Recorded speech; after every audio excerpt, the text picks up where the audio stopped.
Good evening. तर आज मार्गशीर्षमधला पहिला गुरुवार आहे आणि आता संध्याकाळचे 5 वाजलेले आहेत. तर मी आत्ता पूजा मांडत आहे. तर यावेळी मी आत्ता संध्याकाळी मांडते पूजा. दरवेळी मी सकाळीच मांडते, म्हणजे दरवर्षी. पण यावेळी मी ठरवलं की नाही, बहुतेक जण म्हणजे मला माहीत नव्हतं की संध्याकाळी मांडलेली पण चालते. मग मी आता बऱ्याच ठिकाणी ऐकलं की संध्याकाळी पण चालते मांडलेली, म्हणून मग मी आता म्हटलं सकाळी एवढी घाई करण्यापेक्षा संध्याकाळी मांडून घ्यावी पूजा. तर आता मी म्हणजे माझं आवरलं आहे आणि सगळं साहित्य वगैरे काढलेलं आहे. तर दाखवते मी तुम्हाला काय काय साहित्य काढलं आहे. अगदी साध्या पद्धतीने सिंपल वेमध्ये मी करणार आहे. दाखवते मी. अगोदर सगळं साहित्य काढून घेतलेलं आहे, म्हणजे कसं सारखं म्हणजे इकडे तिकडे आपल्याला शोधावं लागत नाही की हे राहिले. तरी पण अजून आता उठावं लागणार आहे. तोच विचार करते मी, खाली मांडू की वर मांडू टेबलवर, कारण माझा देवारा आहे. तर खाली मांडावं की वरती जागा अपुरी पडते. दरवेळी मी वरतीच मांडते. बघूया, तुम्हाला अगोदर साहित्य दाखवते काय काय घेतलं तर. हे पहा, पूजा करण्यासाठी सगळं साहित्य सकाळीच मागवलेलं होतं मी आणि एकत्रित ताटामध्ये घेतलेलं आहे सगळं. आता याच्यात पण काहीतरी कमी असेल तर मग ते शोधून घ्यावं लागतं. नंतर वेणी आहे, मुखवटा आहे, मागच्या वर्षीचंच आहे सगळं. फुलं आहेत, त्यानंतर हे ह्याच्यावर टाकायचं हे आहे वस्त्र, पाट्यावर नारळ आणि थोडेफार दागिने आहेत. आणि हे पुस्तक आहे आणि हे कलशाला घालायचं ते वस्त्र आहे. तर अशा अजून ह्या सुपारी वगैरे ते मला काढून घ्यावं लागेल. आणि हा मुखवटा आहे, साधाच आहे एकदम, पण खूप छान आहे.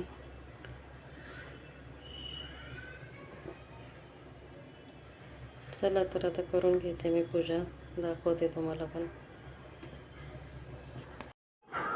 बघा, पूजा मांडून झालेली आहे, खूप सुंदर दिसते.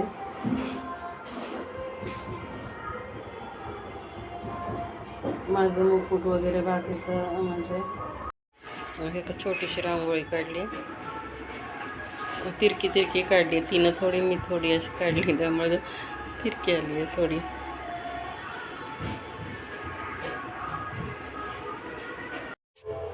तर पूजा वगैरे झाली करून आता 7 वाजलेले, तरी 7 सव्वा 7 झाले. परत मग आता 7:30 पावणे 8 झाले. कुकर लावला आहे. 8 वाजले म्हणजे 7ला तर मी तिथंच होते, बाहेर पूजा करत होते, म्हणजे झालेली होती. त्याच्यानंतर 10-15 मिनटं जरा तिथं बसले.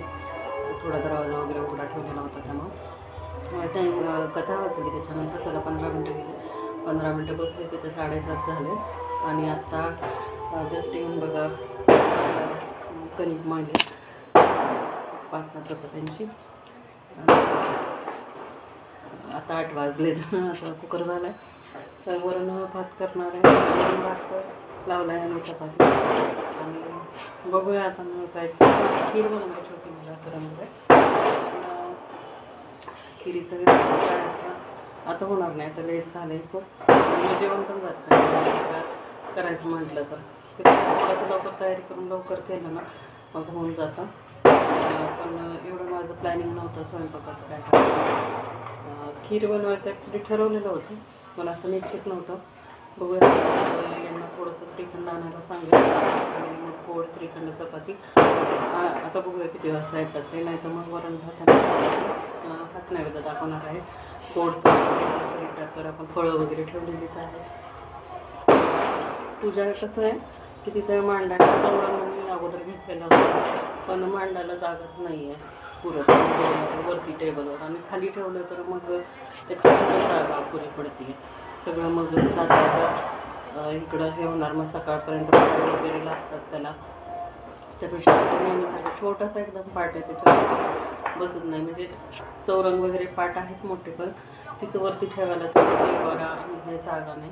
त्यामुळं खाली मांडायचं म्हटलं तर मी एकदम दरवाजाच्या समोर पण येते, त्यामुळे म्हटलं नको. आणि बघूया आता जसं आता आज पहिला असल्यामुळं गुरुवारनं आपल्याला थोडं करायला वेळ लागतो, कारण सगळंच करायचं असतं. थोडं जरा विचकल्यासारखं होऊन होतं. पुढच्या गुरुवारी काही एवढा वेळ नाही, पटकन. तर उपवास काही धरलेला नव्हता, मला वाटतं मग अशी, कारण मला मी उपवास धरायचे पण मी आता तसं म्हणजे बोलले की मी उपवास केलेला नाही. कारण मला उपवास नाही निघत अजिबात, म्हणजे तुम्हाला खूप जास्त त्रास होतो उपवासाचा.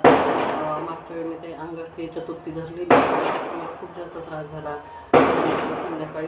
त्यामुळं मग त्रास करून घेण्यापेक्षा नाही धरलेलं बरं. माझी इच्छा खूप म्हणजे हे पूजा वगैरे करायची, आणि मी खूप वर्षांपासून करते. आता जर उपवास होत नाही तर ठीक आहे, पण महत्त्वाचं आपण पूजा मांडली केला तर ते पण आहे, म्हणजे खूप महत्त्वाचं आहे त्याला. आपल्या मनात असली तर झालं. आता हेल्थ इश्यू आहे तर जमत नाही आहे, तर त्या लोकांनी नाही केलं तरी मला असं वाटतं की काय नसावी. आणि मी ते जास्त काही सर्च न करता मी सरळ ठरवलं की नाही, उपवास नाही करायचा, आपली पूजा वगैरे मांडून घ्यायची, मनोभावे आपली पूजा करायची, आणि मग ठीक आहे. त्याप्रमाणे मी आपलं साधं चपाती भाजी सकाळी पण खाल्ली, आणि आता पण तेच बनवणार आहे. मी कधीच उपवास धरत नाही असं नाही झालेलं, पण मला उपवासाचा त्रास होते खूप जास्त. त्यामुळे मग ते त्रास करून परत घरातल्या माणसांना त्रास, परत 2-3 दिवस आपल्याला त्रास, त्यापेक्षा म्हटलं नको उपवास धरायला. तर चपाती बनवतात, गॅस मला वाटतं पेटवलं तर दापात ठेवला आहे. तर बघा, छोटासाच ब्लॉग बनवला आहे. आणखीन काय, आता मी ताट रेडी केल्यानंतर एखाद्या वेळी शूट करते थोडंसं, आणि पूजा कशी वाटली खरंच नक्की सांगा मला. थोडंसंच आपलं मांडले, जास्त काय सजावट नाही, काय नाही, पण थोडक्यात तर करते मी. महत्त्वाचा पॉईंट म्हणजे तर जागा अपुरी हॉलमधली, आणि दुसरी गोष्ट म्हणजे कसं की सगळं त्याला आणायला करायला कोणतरी असावं लागतं सारखं सोबत, तर त्या सगळ्या गोष्टी पॉसिबल होतात. आणि पूर्वीपासून आणून ठेवलेलं असतं डेकोरेशनचं वगैरे, तर ते होतं. तर मी कसं नेहमी साधं करायचे, म्हणजे त्या जागेच्या ह्याच्यामुळं, त्यामुळे मग आता पण तसंच केलेलं आहे. हे बघा, चपात्या साध्या करून पटकन एकदम स्पीडमध्ये करून घेतात. 7-8 केलात, नैवेद्याला एखादी, आणि आम्ही 3 जण. कुकर झाला इकडं पापड काढलं, बस झालं. मी श्रीखंडच आणायला सांगितले त्यांना आता, कारण पोरीला भूक लागेल आणि मग वेळ होतोय. डाळ भात, श्रीखंड चपाती हाच नैवेद्य दाखवत होता.